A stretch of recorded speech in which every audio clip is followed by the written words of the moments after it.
السلام علیکم ناظرین۔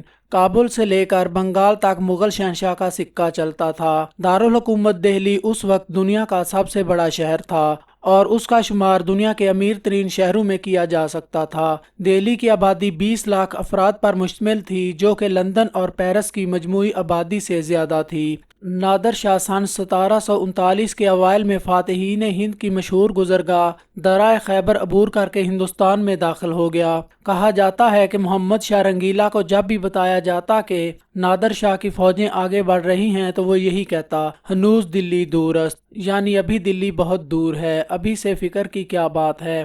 جب نادر شاہ دلی سے 100 میل دور پہنچ گیا تو مجبوراً مغل شہنشاہ کو زندگی میں پہلی بار اپنی فوجوں کی قیادت خود کرنا پڑی۔ عالم یہ تھا کہ مغل شہنشاہ کے لشکر کی کل تعداد لاکھوں میں تھی، تاہم اس کا بڑا حصہ باورچیوں، ماشکیوں، کلیوں، خدمتگاروں، خزانچیوں اور دوسرے سویلین عملے پر مشتمل تھا، جبکہ لڑاکا فوجی 1 لاکھ سے کچھ اوپر تھے۔ اس کے مقابلے پر ایرانی فوجیوں کی تعداد صرف 55,000 تھی، لیکن کہاں جنگوں کے پالے نادر شاہ کے لڑاکا دستے اور کہاں عیش و عشرت میں غرق مغل سپاہی۔ کرنال کے میدان میں صرف 3 گھنٹے میں فیصلہ ہو گیا اور نادر شاہ محمد شاہ کو قیدی بنا کر دہلی کے فاتح کی حیثیت سے شہر میں داخل ہوا۔ اگلے ہی دن عید قرباں تھی۔ دہلی کی مسجدوں میں نادر شاہ کے نام کا خطبہ پڑھا گیا اور ٹکسالوں میں اس کے نام کے سکے ڈھالے جانے لگے۔ ابھی چند ہی دن گزرے تھے کہ شہر میں افواہ پھیل گئی کہ ایک طوائف نے نادر شاہ کو قتل کر دیا ہے۔ دہلی کی عوام نے اس افواہ کو سنتے ہی حوصلہ کیا اور شہر میں تعینات ایرانی فوجیوں کو قتل کرنا شروع کر دیا۔ اس کے بعد جو ہوا وہ تاریخ کے اوراق پر کچھ یوں رقم ہے۔ سورج کی کرنیں ابھی ابھی مشرقی افق سے نمودار ہوئی تھیں۔ نادر شاہ درانی اپنے گھوڑے پر سوار لال قلعے سے نکل آیا۔ اس کا بدن ذرا بختر سے ڈھکا ہوا تھا، سر پر آہنی خود اور کمر پر شمشیر بندھی ہوئی تھی اور کماندار اور جرنیل ہمراہ تھے۔ اس کا رخ آدھا میل دور چاندنی چوک میں واقع روشن الدولہ مسجد کی جانب تھا۔ مسجد کے بلند صحن میں کھڑے ہو کر اس نے تلوار نیام سے نکال لی۔ یہ اس کی سپاہ کے لیے اشارہ تھا۔ صبح 9 بجے قتل عام شروع ہوا۔ اس کے سپاہیوں نے گھر گھر جا کر تلاشی لی اور جو ملا اسے قتل کر دیا۔ اتنا خون بہایا گیا کہ نالیوں کے اوپر سے بہنے لگا۔ لاہوری دروازہ، فیض بازار، کابلی دروازہ، اجمیری دروازہ، حوض قاضی اور جوہری بازار کے گنجان علاقوں میں لاشوں کے ڈھیر لگ گئے۔ ہزاروں خواتین کی عزتیں لوٹی گئیں۔ سینکڑوں خواتین نے عزت گنوانے پر کنویں میں چھلانگ لگا کر خودکشی کرنے کو ترجیح دی۔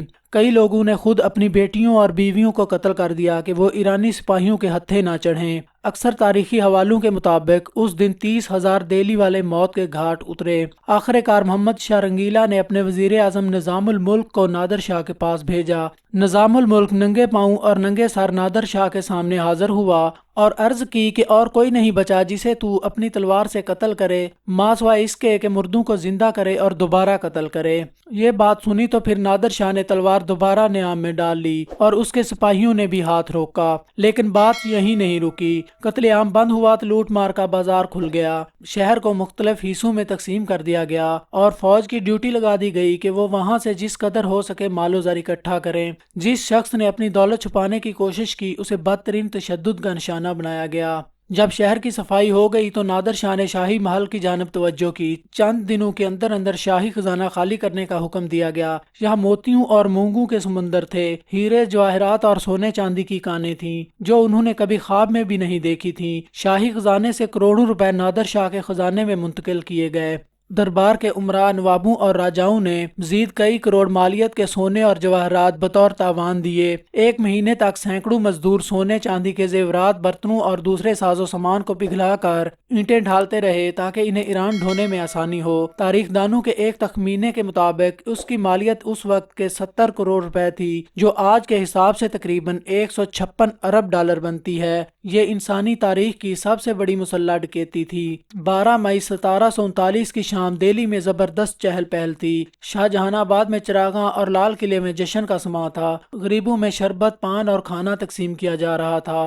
فقیروں اور گداؤں کو جھولی بھر بھر کے روپے عطا ہو رہے تھے۔ اس دن دربار میں ایرانی بادشاہ نادر شاہ کے سامنے مغلیہ سلطنت کے 13ویں تاجدار محمد شاہ رنگیلا بیٹھے ہوئے تھے، لیکن اس وقت ان کے سر پر شاہی تاج نہیں تھا کیونکہ نادر شاہ نے 2.5 ماہ قبل ان سے سلطنت چھین لی تھی۔ 56 دن دہلی میں رہنے کے بعد اب نادر شاہ کے واپس ایران لوٹنے کا وقت آ گیا تھا اور وہ ہندوستان کی باغ ڈور دوبارہ سے محمد شاہ کے حوالے کرنا چاہتا تھا۔ نادر شاہ نے صدیوں سے جمع کردہ مغل خزانے زمانے میں جھاڑو پھیر دیا تھا اور شہر کے تمام امراء اور اوصاء کی جیبیں خالی کر دی تھیں، لیکن اسے دہلی کی ایک طوائف نور بائی نے خفیہ طور پر بتا دیا تھا کہ یہ سب کچھ جو تم نے حاصل کیا ہے وہ ایک ایسی چیز کے آگے ہیچ ہے جسے محمد شاہ نے اپنی پگڑی میں چھپا رکھا ہے۔ نادر شاہ گھاگ سیاست دان اور گھاٹ گھاٹ کا پانی پیے ہوئے تھا۔ اس موقع پر اس نے ایک بہت عمدہ چال چلی اور نہلے پہ دہلا مارا۔ اس نے محمد شاہ سے کہا، ایران میں رسم چلی آتی ہے کہ بھائی خوشی کے موقع پر آپس میں پگڑیاں بدل دیتے ہیں، آج سے ہم بھائی بھائی بن گئے ہیں تو کیوں نہ اسی رسم کو ادا کیا جائے۔ محمد شاہ کے پاس سر جھکانے کے علاوہ کوئی اور چارہ نہیں تھا۔ نادر شاہ نے اپنی پگڑی اتار کر اس کے سر پر رکھی اور اس کی پگڑی اتار کر اپنے سر پر رکھی، اور یوں دنیا کا مشہور ترین ہیرا کوہ نور ہندوستان سے نکل کر ایران پہنچ گیا۔ ناظرین، امید کرتے ہیں کہ آپ کو یہ ویڈیو پسند آئی ہوگی۔ ویڈیو پسند آئی ہے تو اس کو لائک کر دیں، دوستوں کے ساتھ شیئر کر دیں اور چینل کو سبسکرائب کر کے گھنٹی کے بٹن کو دبا دیں تاکہ آنے والی ہر ویڈیو کا نوٹیفیکیشن آپ کو ملتا رہے۔ ویڈیو دیکھنے کا شکریہ۔ اللہ حافظ۔